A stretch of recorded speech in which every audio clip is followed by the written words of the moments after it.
They say that the ocean is a scary place. Water all around you, creatures lurking in the shadowy depths, and the fear of the unknown. To a large degree, that might be true. But to me at least, that doesn't take away how fascinating yet still mildly terrifying the ocean is. Hey everyone, and welcome back to Topisphere. Today, after the long hiatus since the freshwater fishes video, we're finally talking about the creatures in the ocean, and not just fish this time. From sharks as large as whales to snakes swimming through the waters, the ocean is a unique environment where, despite how scary it may be, holds an abundance of truly interesting animals.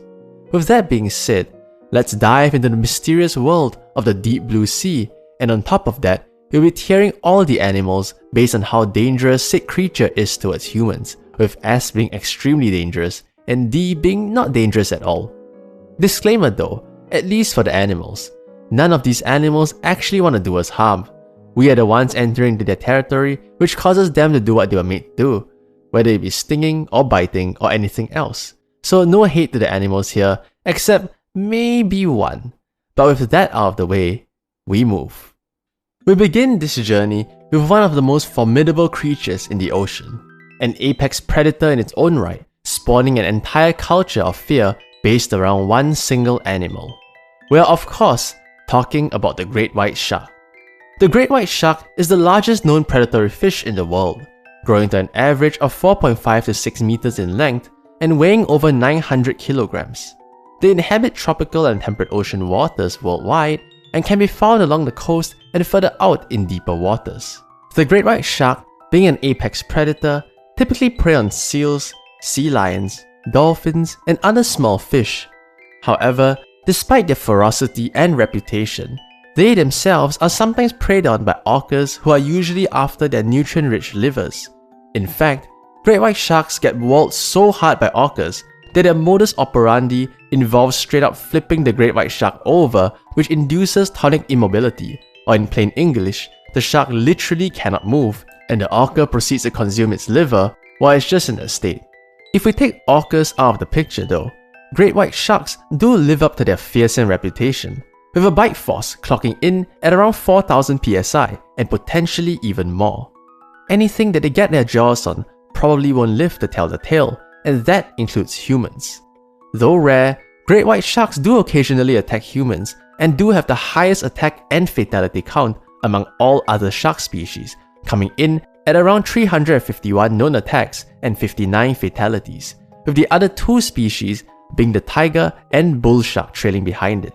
The reason for these attacks though is thought to be out of curiosity, because sharks don't exactly have hands, or the other likely reason being mistaken identity. Taking all that into account, I'm placing the great white shark in A tier. While they are somewhat of a threat to humans, having about a 16% fatality rate does show that for the most part, great white sharks don't tend to attack with the intent to unalive or eat humans, because if they did, with the bite force and size, that fatality number will go all the way up. Most of the time, as I mentioned earlier, any attack is usually a mistake and very rarely intentional. For that reason, A tier seems fair. Also, after talking about these fatality numbers and all, I think it would be irresponsible of me if I didn't mention at least once that we shouldn't fear sharks, but give them the respect that they deserve. All in all, great white sharks truly live up to their name. Their sheer size and hunting capabilities are unmatched, at least in solo queue, giving them their legendary reputation and status. Moving on, we have one of my favorite creatures, snake-like in appearance and constantly hiding between corals and in the shadows. It's of course the moray eel. Moray eels are a family of eels whose members are found worldwide. These fish are serpentine in appearance with a patterned body. Their jaws are wide with a protruding snout, with most species possessing large teeth used to tear flesh or grab onto slippery prey. On the topic of their jaws, moray eels actually have a second set of jaws called the phalangeal jaw, which is located further back in their head. They launch this secondary jaw when feeding to hold on to prey and to transport it down their throat. Moray eels are opportunistic, carnivorous predators that primarily feed on crab, fish, and octopus. With that being said, larger morays have been seen feeding on groupers, barracudas, and even sea snakes. making large morays an apex predator in the ecosystems. Another pretty insane thing about their hunting method though, is that spotted coral groupers have been observed outright recruiting giant morays to help them hunt, with the invitation to hunt being some head shaking. This hunting style actually allows the grouper to access prey from niches not generally accessible to them. Now then, to answer the question of how threatening morays might be to humans, unfortunately, unlike the great white shark, moray eels have never unalived a person. While getting bitten by one will probably be really painful because of their sharp teeth, they have never actually been fatal. For the most part, moray eels only attack humans by accident, usually because of mistaken identity, or at night when the visibility is low. Overall, as much as it pains me to do this because morays are one of my favorite fishes, I got to put them in C tier. If there were a couple of fatalities, maybe I could move them up to B tier because they're slightly more dangerous, but there's literally no records of them ever causing fatalities, so well, it has to be C. All in all, moray eels are really unique creatures, from their looks to their very strange jaw and even their hunting strats with the grouper. There's a reason why I love these creatures so much, and despite being C tier, it's still very cool. Following our snake-like friend, we move on to an actually slithery friend of the sea, the sea snake. Sea snakes or coral reef snakes are snakes that inhabit marine environments for most or all of their lives. As they are mostly aquatic with extremely limited mobility on land, the most common characteristic of a sea snake is their paddle-like tail, which improves their swimming abilities. Sea snakes are carnivores, so their primary diet is fish, though occasionally they do eat eels and crustaceans. Now, we can't talk about sea snakes without talking about their most scarily impressive trait. Most sea snakes are venomous, except the turtle-headed sea snake, which primarily feeds on fish eggs. This venom is one of the greatest perks of a sea snake, with a venom so potent it is said to be 10 times stronger than a cobra. While they don't always inject their venom when biting, which makes human fatalities rarer, bites which envenomation occurs are usually painless and may not be noticed until contact is made. This venom causes a rapid breakdown of skeletal muscle tissues as well as potential paralysis, which can cause death if not treated in time. So the question is, how bad is it if they bite you? Based on some research I've done, while there isn't an exact number, if given timely treatment, most people who are bitten survive, though some do end up having life-changing ailments like paralysis. Part of the reason for this low fatalities also is, like I mentioned earlier, that not every bite has venom in it, which will reduce the fatality rate by quite a bit. So onto the tier list. With all those factors in mind, I think the sea snake is a solid contender for A tier. I was kinda debating between A or B, but I ended up choosing A because of the risk potential after getting bitten. There's a chance that there is no venom, but if there is, how fast can someone get medical treatment? It's honestly a 50-50 for me, but because this is yet again one of my favorite marine animals, I'm biased, so A tier it is.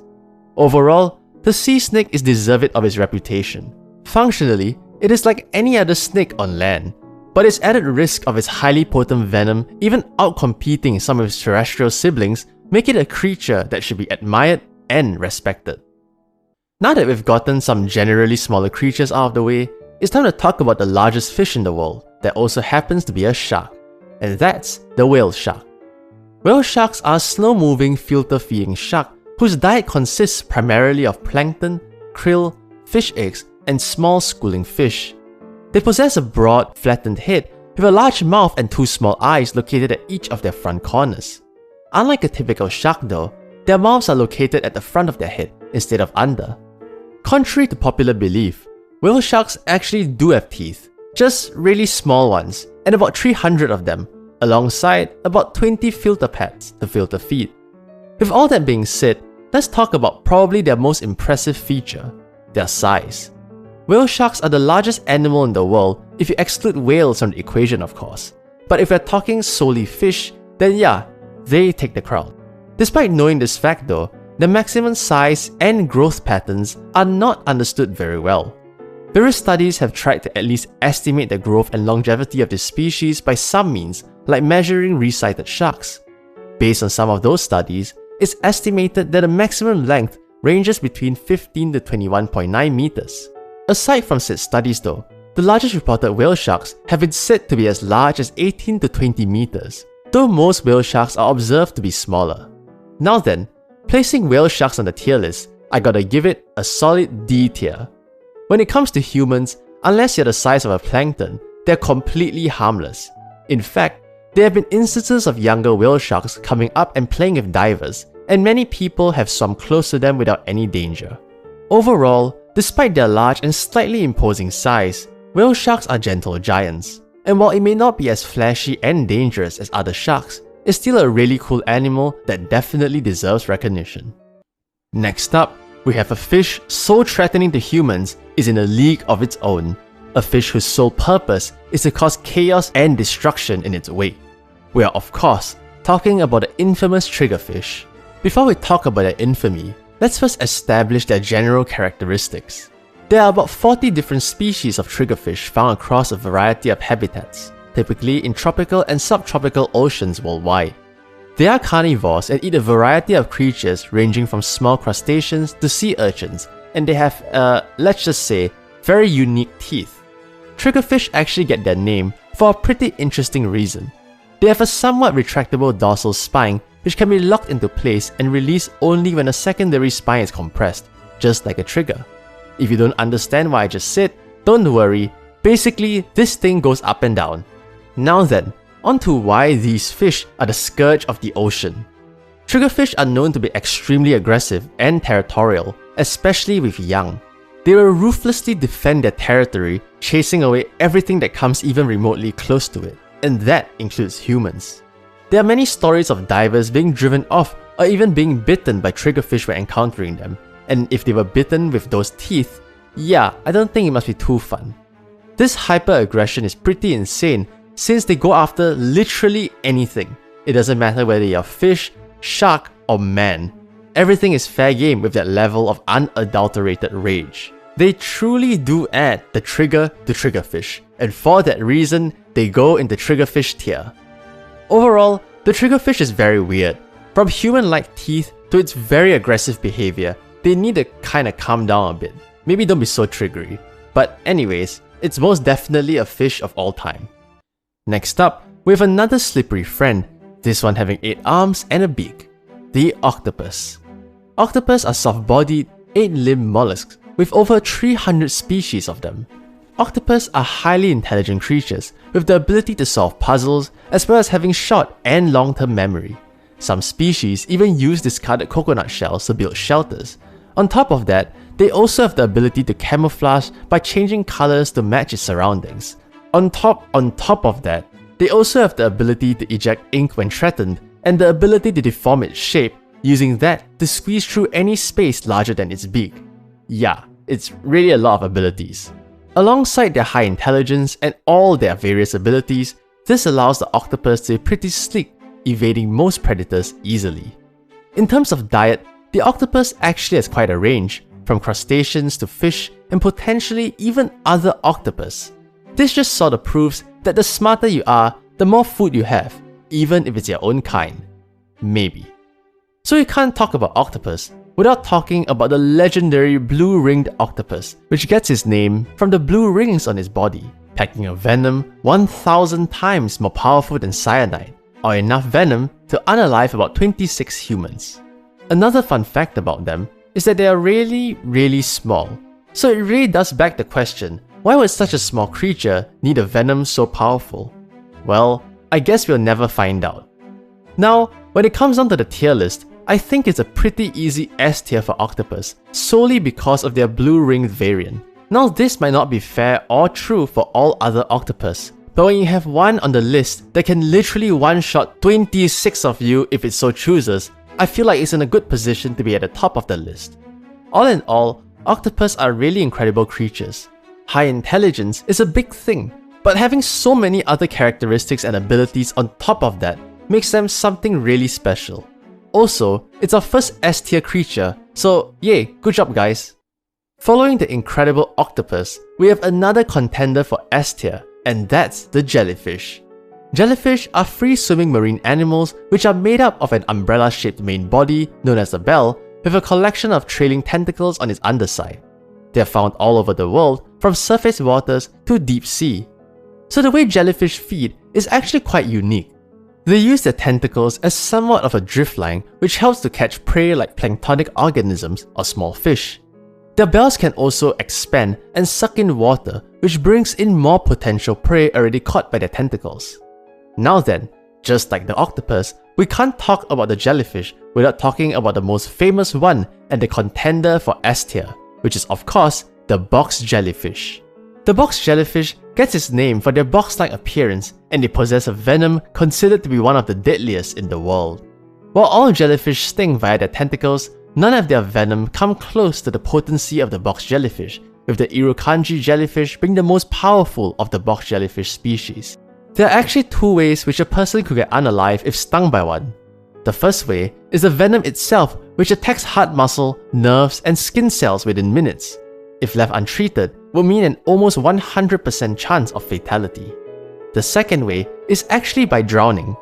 Due to the nature of the sting, the person who is stung could become paralyzed, and should they be in the water with no help, drowning is almost inevitable.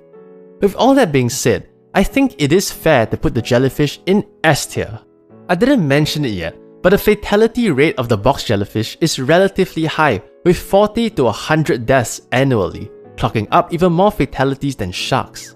Suffice to say that they do deserve S tier, probably even above the octopus, cause even blue rings don't pull that high a fatality count. In the end, jellyfish, while somewhat unimposing, are still pretty cool creatures in their own right. Even without box jellyfish, some jellyfish still have bioluminescence or the ability to produce light, aka glow, making them still a very cool creature that can be very pretty at times. By the way, completely random, but my favorite jellyfish is the moon jelly for this exact reason. If y'all get the chance to see some at an aquarium, they are really pretty. Last but not least, we have another of my favorite fish, the stingray. Stingrays are a group of sea rays with about 220 known species, ranging from both saltwater or the ocean and freshwater or rivers and lakes. But for the topic of this video, we'll be focusing primarily on their saltwater version. Stingrays are common in coastal, tropical, and subtropical marine waters throughout the world. Stingrays commonly are carnivorous, but with their mouths on the underside of their body, they hunt in a unique way. They will move along the sandy bottom and use their sensory paws to detect movement. Once they detect prey, they position themselves above it and use their fins and jaw to direct the prey into their mouths before crushing it between their plate-like teeth. Now then, onto the most famous or infamous characteristic, the stingray sting. This stinger is known as a spinal blade and is located in the mid-area of their tail. It contains venom, however that venom has been relatively unstudied. With that being said, stingrays are unusually aggressive and only attack humans when provoked, such as going too close to one or accidentally stepping on one. While getting stung by a stingray is a very painful experience from the barbs on the stinger in tandem with the venom, deaths are very rare, with Steve Irwin's being the second recorded case in Australian waters since 1945, and even that death was accidental as a barb pierced his heart, causing trauma and bleeding, which ultimately led to his untimely demise. With that being said, placing the stingray in the tier list, I think we can give it a comfortable B tier. Unlike the moray eel, the stingray actually has some fatalities under its belt, though those are extremely rare and far between. In the end, stingrays are amazing creatures with a very unique body shape and hunting style, though it is unfortunate that they have probably one of the most infamous animal fatalities tied to their name. It doesn't discount what incredible creatures they actually are. They say that the ocean is a scary place, and to that, I can somewhat agree, but after looking at the tier list of sharks and jellyfish on it, yeah, never mind, I think it's still kinda scary. In the end, despite the mysteries and wonders surrounding the ocean, I think it is fair to say that the creatures living within are all pretty cool, and despite how some of them can unalive someone, it just shows that these animals can be admired, but it should also be respected. With that being said, here's the final tier list. I actually wanted to add more animals, but the scripting took quite a bit of time, so I decided on just these few, though if y'all want a part 2, let me know in the comments. We could move on to do other topics like, I don't know, food or something, but just leave your suggestions down below and I'll try to get to it. With that being said, this video is pretty insane to script and edit, so if y'all don't mind dropping a like and a sub, it really does help the channel out a lot. As always, thank you guys for the constant support, I really do appreciate it, and with that being said, thank you for watching.